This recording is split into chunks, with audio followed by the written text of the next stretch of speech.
Chers frères prêtres, en cette célébration de la messe chrismale, nous sommes invités comme prêtres à revisiter nos racines qui se trouvent dans le sacerdoce du Christ, à raviver la source de notre sacerdoce à l'aune du Triduum pascal.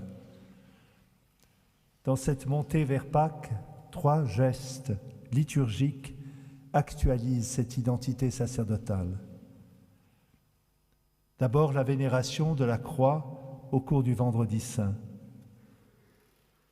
Remémorons-nous les paroles prononcées par l'évêque à l'occasion de notre ordination presbytérale, lorsque le calice et la patène nous ont été remis. Ayez conscience de ce que vous ferez, imitez dans votre vie ce que vous accomplirez par ces rites et conformez-vous au mystère de la croix du Seigneur. Oui, le prêtre est ordonné pour se conformer, s'identifier de plus en plus à son Seigneur crucifié. L'unique ascenseur légitime vers le ministère du pasteur, c'est la croix, disait Benoît XVI. Le prêtre est façonné à la croix, par la croix, pour la croix, en vue d'enfanter les âmes à Dieu, en suivant le même chemin que Jésus a emprunté pour nous sauver. Taire ou flouter cette dimension radicale du don de soi du prêtre, dont sans retour et sans restriction, aboutit à diluer l'identité sacerdotale, à réduire le prêtre à être un manager, un administrateur, un formateur. Le Christ associe à son œuvre de rédemption le prêtre qui lui est configuré. Sans le prêtre, témoignait le saint curé d'Ars, que nous vénérons particulièrement en ces jours, sans le prêtre, disait-il, la mort et la passion de notre Seigneur ne serviraient à rien. C'est le prêtre qui continue l'œuvre de la rédemption sur terre. Ainsi, le prêtre inscrit dans sa vie, dans sa propre chair, un peu de la passion de son maître. Il s'y implique en intégrant ses souffrances personnelles et apostoliques dans l'unique sacrifice du Christ. Nous portons la croix de Jésus et en même temps, c'est la croix qui nous porte. Le Christ associe le prêtre à sa passion et à sa victoire pascale afin qu'il puisse toujours mieux la proclamer et la célébrer en l'assumant dans sa propre vie pour gagner au Christ le plus grand nombre. Le Vendredi saint que nous allons célébrer dans 2 jours conjugue le verbe offrir et s'offrir. S'offrir en hostie sainte, agréable à Dieu, tel est le culte que vous avez à rendre, proclamera l'épître aux Romains. Notre sacerdoce, en portant sur l'autel l'offrande que Jésus fait de lui-même, porte aussi l'offrande de nous-mêmes à Dieu pour le salut du monde. Le Jeudi saint, et c'est demain, exprimera un autre verbe qui signifie notre vocation de prêtre, nourrir.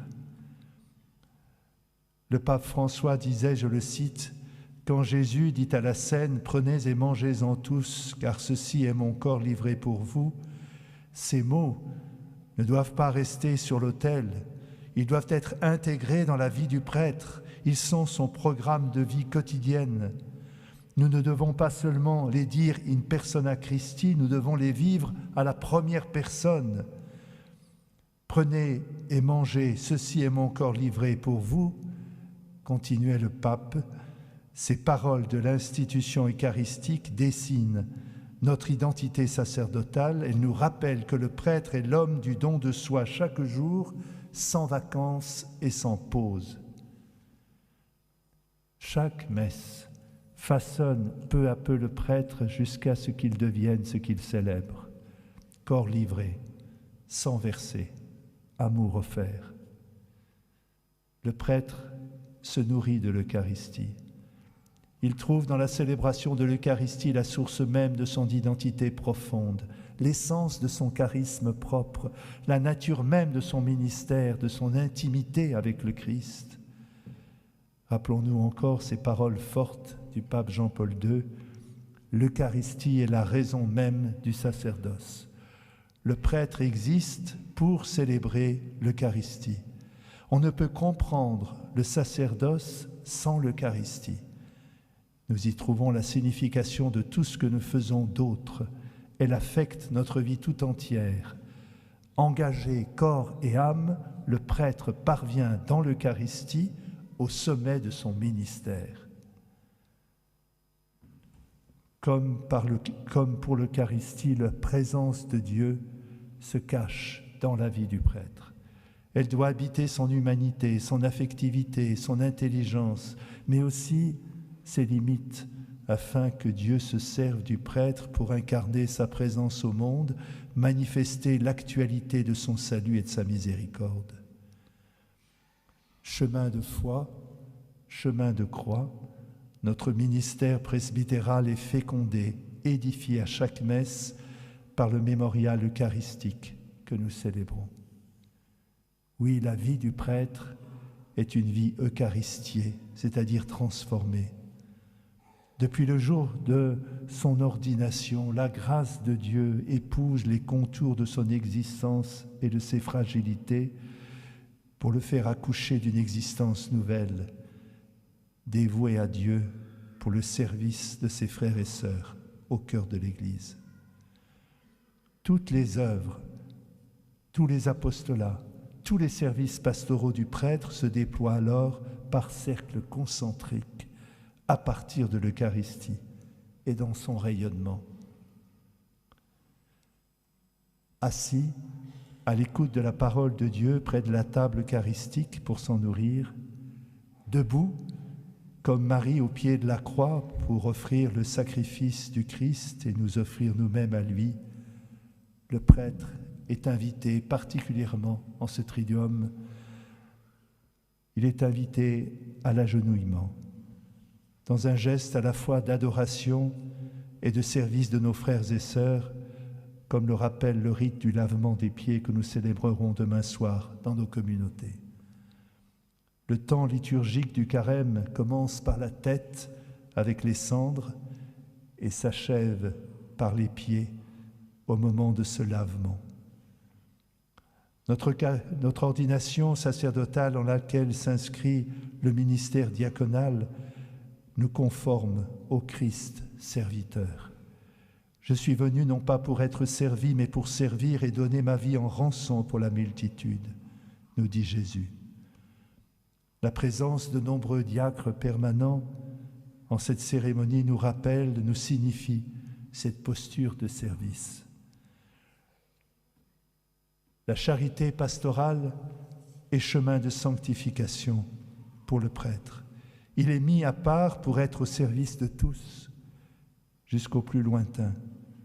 On n'est jamais prêtre pour soi-même.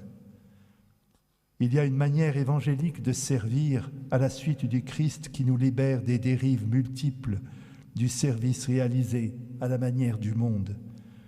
Car dans tout service peut se nicher une recherche de soi, une complaisance, un besoin de reconnaissance affective ou sociale, parfois même une idolâtrie.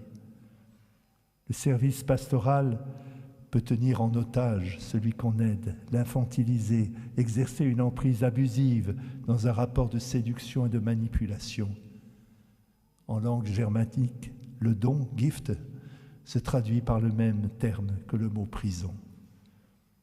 L'engagement au célibat et à la continence volontaire assumée par amour du Christ fait grandir la liberté intérieure du prêtre afin de trouver à la fois une vraie disponibilité et une juste distance vis-à-vis des personnes. Cette liberté fait échapper à la peur de l'autre. Elle délivre aussi de la tentation de manipuler, de posséder, en exerçant une certaine mainmise affective.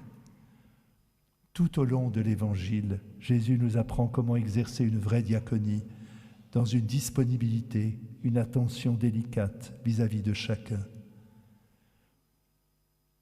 Le prêtre est serviteur Et il assume son ministère en étant d'abord un frère. La grâce sacerdotale s'exerce à l'intérieur de la fraternité baptismale. Le prêtre est aussi un père. C'est ainsi qu'on le nomme. Sa vocation est de faire découvrir et de faire entrer dans la paternité de Dieu, d'engendrer les âmes à Dieu. Mais le prêtre est aussi un époux virginal de l'Église, corps du Christ, jusqu'à s'engager au célibat en mettant tout l'amour de Dieu dans son cœur, toutes les fatigues de son corps, tous ses désirs pour le service de cette Église, de sa construction et de son rayonnement lorsqu'elle traverse des zones obscures. En ce jour de fête du sacerdoce, où nous exprimerons notre attachement à Dieu dans l'exercice de notre ministère pour le service de nos frères et sœurs, demandons à l'école du Saint-Curé d'Ars de nous laisser prendre par le Christ dans son geste pascal, dans la puissance de son amour offert, sans jamais nous laisser gangréner par la routine, céder au découragement, sans jamais perdre notre âme sacerdotale. Chers frères, merci pour votre oui à Dieu.